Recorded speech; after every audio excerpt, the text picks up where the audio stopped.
Thank you. I think when I looked at the agenda, I might be the only person speaking about education. So I appreciate you all coming. It's a very different way of talking about education. As our moderator said, my name is MONICA Martinez, and I speak very little Spanish. So it's a bit embarrassing when you come to Spain. I live in California. My mother is from Mexico, and my father is probably third or fourth generation Spaniard.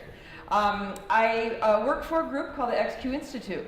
Most people have not heard of the XQ Institute.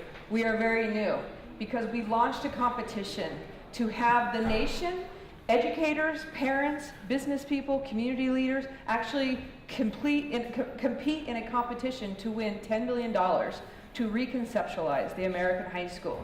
We are actually funded by Laurene Powell Jobs, Steve Jobs' widow. She is our founder, she is our funder, and she is our chairman of the board. So about 2 years ago, we decided that Americans are hungry for change. And she'd been working with President Obama. I've been working on the White House Commission. Other folks have been working with that. And President Obama felt this was such a big issue. We needed private philanthropy to get involved in rethinking, reconceptualizing our high school.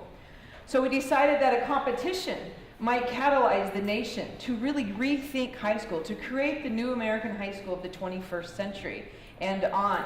And so we ran this competition, and it was open to anyone, the greatest call in America for an open competition to rethink high school. And the prize money was $10 million over 5 years, and it was to be for 5 schools. And this is the reason why we did it. Our contention is that schools have not kept up with the evolution of a changing world and the complexity that our world now presents. We do not believe our schools have kept up with that and do not reflect the current culture and the current economy.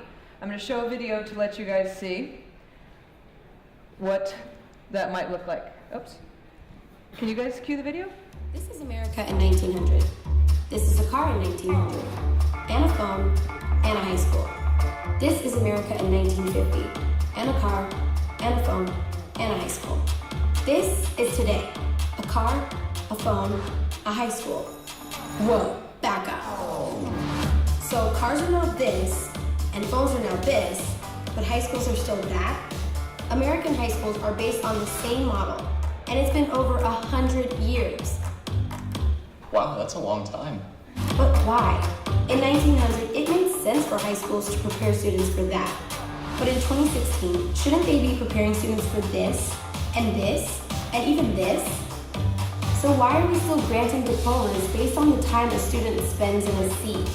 Why are we still using the Carnegie Unit, which was developed in 1906 and says the formula for learning is 4 years sitting at a desk multiplied by one subject taught at a time equals students ready for the future? All questions XQ the Super School Project asked America to help answer. There was a competition. Not that kind of competition, this kind.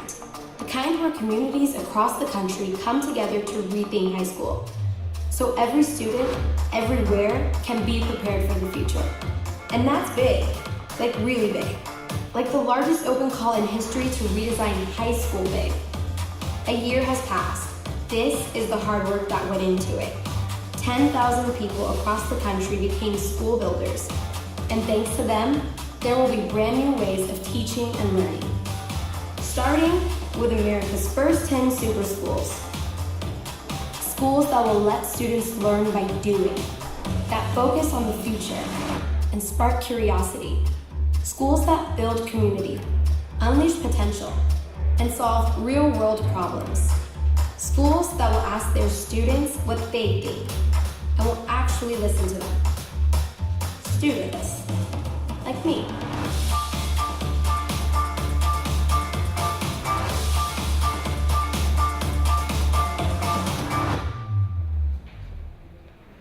So that's our organization, and that's what we are about.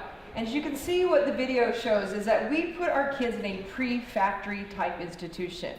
Our high schools were actually driven by the industrial era, where we had to prepare students to be followers, to do discrete tasks, to follow directions and be very compartmentalized in their work. But we all know that we live in a knowledge economy. We live in an idea economy. We live in an innovation economy. Everything this meeting is about. So how do you change high schools to support that? Many of you probably know this better than I do, but the workforce trends are changing. We don't need people who are able to do routine, non-cognitive tasks, discrete tasks. We need people who can do non-routine, cognitive tasks. One of my favorite quotes comes from Google, the chief people officer, in an interview with Thomas Friedman, where he said that what they look for most when they hire an employee is not grade point average. It's not just a GPA. It is the ability for people to process on the fly, pull together disparate bits of information, general cognitive ability, not IQ, but learning ability. And this task just shows you the different types of skills we're looking for, but we at XQ question whether or not our schools are doing that. So what we suggest is that we have to create new schools, different schools that reflect today's economy, that reflect today's culture, and most of all, reflect our students' lives. So you guys saw the competition, and because our funder is Lorene Powell Jobs, she looked at all these applications. We had a panel of judges who used very specific metrics to decide out of the 700 applications, which 5 would win. There were so many good applications that we decided 10 would win.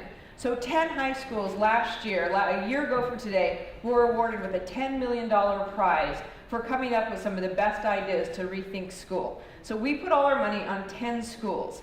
And this is going to be the basis of our movement.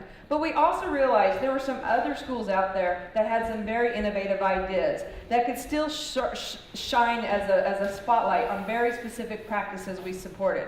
So we funded 3 other programs $1 million, and then 6 months later, to continue the movement and to try to incentivize innovation, we funded 5 other schools $2.5 million.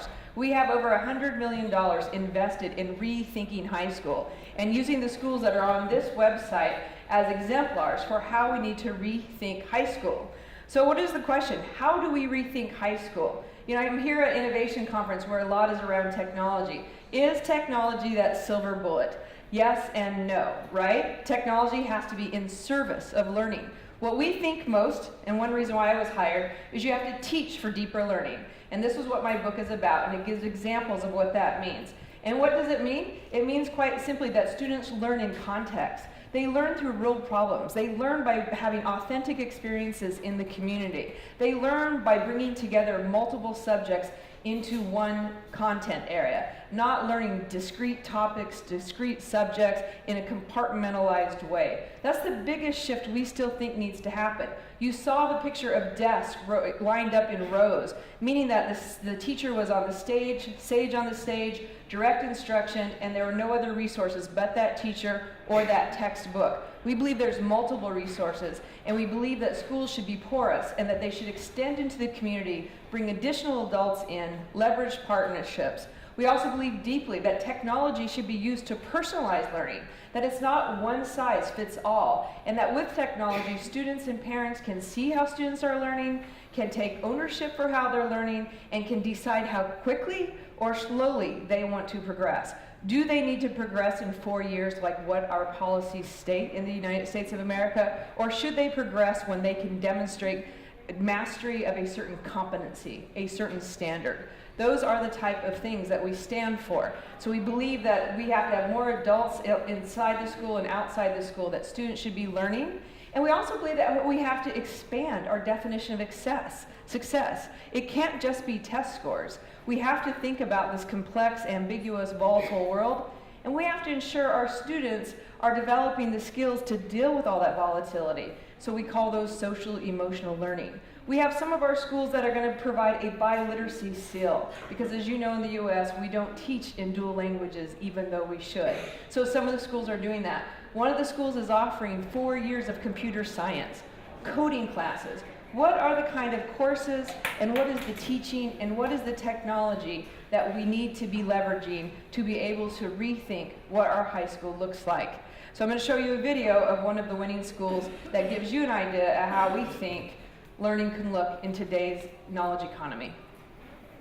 Can you guys cue the video?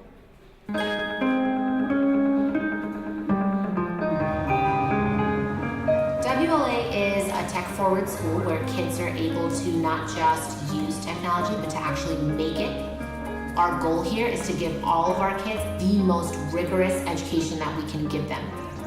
When I came to WLA, I started thinking, what if I could show the world like what I like dreamed? I want you to imagine any place in the world that you've been meaning to travel.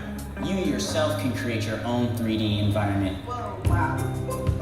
When I first learned to code, I immediately got interested in it. And when I experienced virtual reality, that really like blew my mind. Wow, that is You're building VR and VR. 2 years ago, in 2015, there were only 30 black kids who took AP Computer Science in the entire city. At our school, we have 108 kids right now taking computer science, and 108 of them will take AP Computer Science next year. We're changing the narrative of what opportunity looks like in the city. Hi, I'm Jerome Foster. I am a virtual reality developer and CEO of Tau VR. I will make VR for any type of industry, but I'll start out with education. Think about how you can say in a sentence, like right now the challenge is. Tonight, Jerome is competing in the World Series of Entrepreneurship. He's been practicing his pitch, and I legitimately think he has a shot of winning. So let's bring it in for Jerome. 1, 2, 3, Jerome! We've raised him to know everything you want in life is achievable. That's your responsibility as a parent, to make sure they can get to the dreams that they have when they're a kid. Coming up next. Hi, I am very passionate about VR, and I want you to help me build VR for the world. When we look at the biographies of very successful people, there were people who just like were very passionate about something, and they were lucky enough to find it when they were very young. And Jerome has found that. I've got in my hand the winners. Tau VR.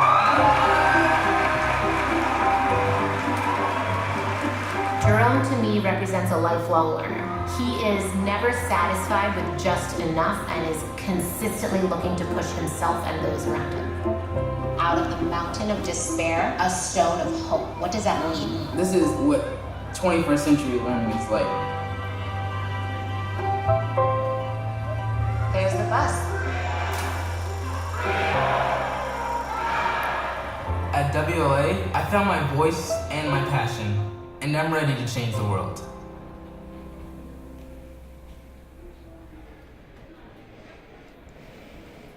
So you can hear a little bit of this in Jerome, but we believe for today's century, for our students to be able to compete and for there to be equity, that our students have to develop a whole new set of learning outcomes that we are not doing in our high schools. So we are challenging not only the way we teach in high schools and how we organize our high schools, but what we are teaching for. We believe that students have to be masters of all fundamental literacies, and that means media, visual, and technology now, as well as writing and reading. We believe they have to be holders of foundational knowledge and have a solid foundation, or they can't develop otherwise.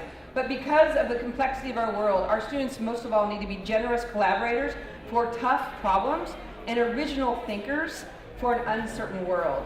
We believe at the end of the day, our students have to be learners for life, and that is the foundation upon which they have to build for us to be competitive as a nation and for our students to be successful as adults, to be successful and create solutions for problems that we can't imagine today. And that is what the Super School Project is about. We exist to promote and to support a nationwide movement of community-led ideas on how to rethink high schools. We have this bus that Lorene bought for us that goes around the nation where we hold change maker sessions. We have meetings with students asking, what do you want from your education? And then most recently, we took over all 4 national TV networks with the Entertainment Industry Foundation, and for 1 hour, 8 million people in the United States listened as to why we have to rethink high school. We are very serious that we have to create a movement or we cannot be successful in our future. These are some takeaways that I think you guys can do as entrepreneurs and as business leaders.